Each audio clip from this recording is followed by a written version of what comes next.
I've been talking about him on my radio show, and we're going to do that on our TV show here as well. Jim Jonas is a candidate that the Democrats recruited, the Republicans recruited to run for the State House in District 13, which is West Fargo. That must tell you something about the man. It must tell you what the community thinks of the man when both sides of the aisle are recruiting him. Well, the Republicans won out. He's running as a Republican, and he's currently, I think he's chairman of the West Fargo School Board. If not, I know he's on it. So let's visit with him. Jim, good to have you. Well, thanks, Joel. Thanks for having me in here. I really appreciate it to tell our story. And yeah, I am lucky to be I'm currently the president of the West Fargo School Board. Okay. And I'm honored to work with such a great group of people. Yep. I was telling the audience before you came on about my first experience with Jim Jonas, which was an assistant football coach in the state championship game. Do you remember the 6-2 game? Well, this is the Wahpeton game. Yeah, no, the Fargo South. Oh, in the yeah, Dome. in the Dome. I had that game as a referee, and I have to tell you, in the fourth quarter, when the score is 6-2, your mouth gets really dry. Yep. As a referee, you guys had a good team. Yeah, we were really fortunate to have a good group of athletes come through, and I hopefully our coaching staff or I wasn't too difficult that day. Oh, God, no! You're trying to win a football game, and you know the one thing about refereeing: if you get your butt chewed because you made a mistake, you should get your butt chewed. And the other thing is, the day that you can't realize that hard work by coaches brings passion out, then you're pretty foolish as well. Yeah. So, all right, what made you decide to run? Well, I've always, since my childhood growing up in Devil's Lake, I've had some really good role models. Dean Hildebrand was a great role model of mine, and Dean was a teacher who went on to be a business owner and a legislator. So I said, all throughout my college career and my career as a teacher, I've told students and friends that I was going to eventually run for politics. And in 2018, I decided to run for the school board. And I was at that time, some people had asked me to run for the state legislature, but I said, well, first I want to go for the school board.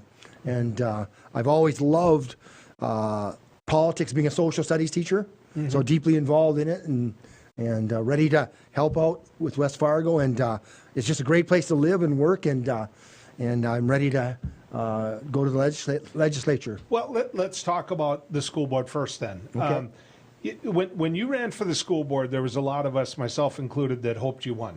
Because first off, the perspective as a teacher, knowing what it's like to be in a classroom with all of those students, the passion I knew you brought to it, and most importantly, to try to give a perspective of an average person out there, not just this whole you've got to fit this model.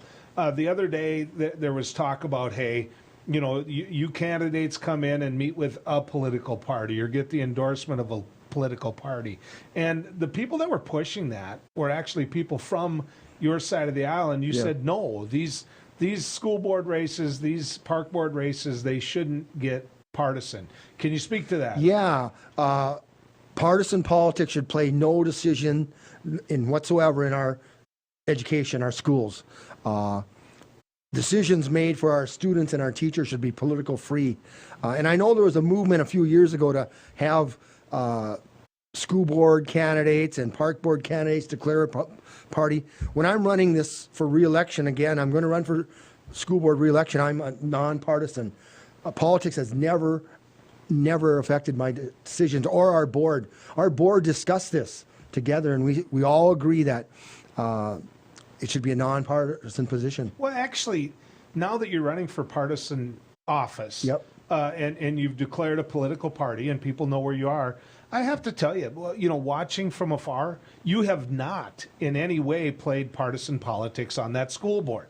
And those are tough decisions. I mean, I've said many times, if you want a harder job, 14 years being a legislator, you go be a county commissioner or a school board member. Those are the hardest jobs in the world. And so that's pretty good experience going into a race like this. Yeah, it's very challenging being on the board at times with border changes, boundary changes, the explosive growth we have in West Fargo, and of course going through the pandemic.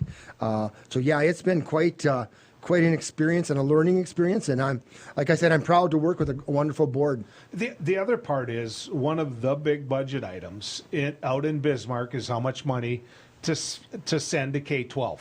I'm guessing if you win this seat, you'd like to be on the education committee. Yes, that of course will be a priority. North Dakota has no higher priority than education for its students. That should be priority number one, is my firm belief. So does North Dakota send enough money for K-12? We can always use more. With the growth we have in West Fargo. Last year, Joel, we expected 400 kids. We had 639 kids show up on day one for registration. So we're just... Is that the whole school district? Yeah, and that's bigger than most school districts in North Dakota, isn't it? Right. So you're moving south. I mean, you've got Cheyenne now, and you're building in Horace now. I mean, this isn't going to stop. No, and the diversion's done in, 2027? Yeah. I've seen projections where we're going to explode to the west. We're actually looking at buying land west of the racehorse track up north for future developments, and again, south of 64th again for... So we're very progressive thinking when it comes to our growth. It will not shock me when West Fargo sits down with the Red River Valley Fair Board and says, hey, can we move you somewhere else? Because it is right in the heart and soul. I mean, it is part of your growth area. Yeah, it's a wonderful area.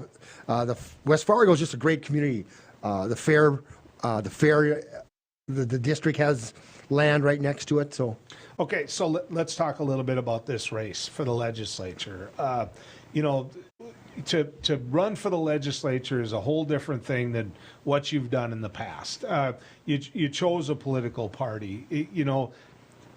I can't ask this without bringing up something. You ran not to beat someone, you ran to look for the job. Yes. I get that, but you did beat someone. You beat longtime legislator Kim Koppelman, who was Speaker of the House. That's a pretty big get to get his seat on the ballot, to get his spot on the ballot. How'd you do that? Well, put together a pretty good game plan. I went out to the community, talked to people, got supporters there. One of the cool things, Joel, was about 20 of my supporters on last Tuesday night were former students or athletes of mine that are now business leaders.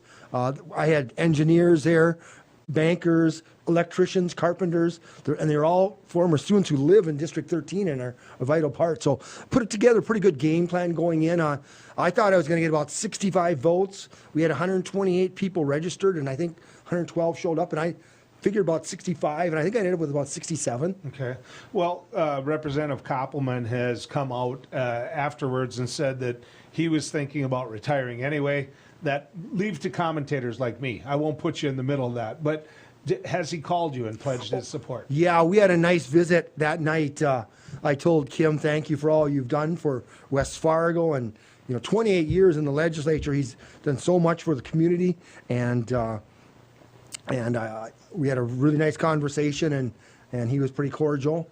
Did Governor Burgum encourage you to run before the I want to say the district meeting? No, Governor Burgum didn't, but I had a lot of community leaders from West Fargo and business leaders come up to me because they knew I was interested. So it takes money to run a race. Did people pledge money? I mean, it's one thing to say, Jim, run. It's another thing to say, and we'll back you with some bucks. Yeah, that was really odd being people calling me and saying, can I send you a check? And it's a different world. Yes, it's surprising. And I go, what? A check for what?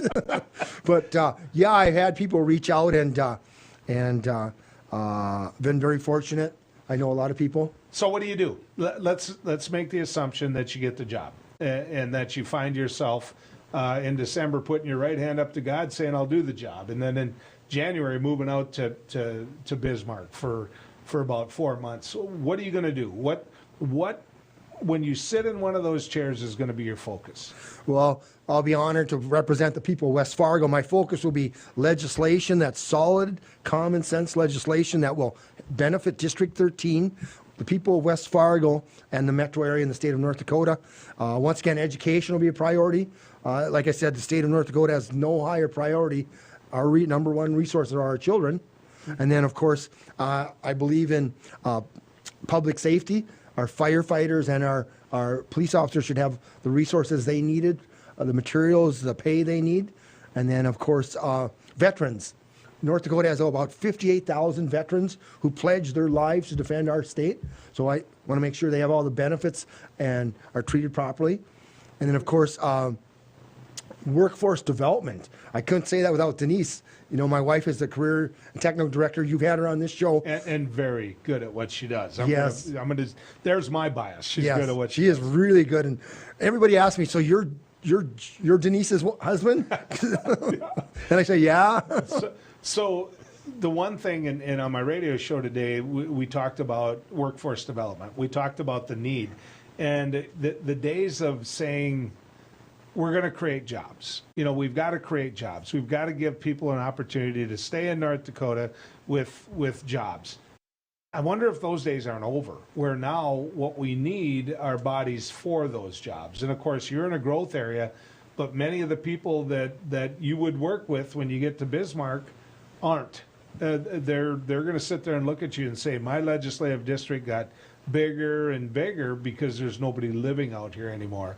How hard is it going to be to work with that? Because your job is going to be to represent West Fargo, where their job is to represent their area, but yet you and I both know that the more people that are in their area, the more people you have to fill jobs. So it's a balancing act, Jim. I don't know how you do that. It will be. It's a difficult situation when even West Fargo, we're having trouble finding bus drivers, people to work as cooks and custodial staff, and even teachers and speech therapists. So it's not just the rural areas, but we can drive down 13th Avenue and see those signs, help wanted, but also professionals, like I just mentioned, teachers and school psychologists, speech therapists. So in our school district, we're still looking for people. So the interesting thing is the programs. I'll give Wahpeton State School of Science with their Career Academy, their Innovation Center,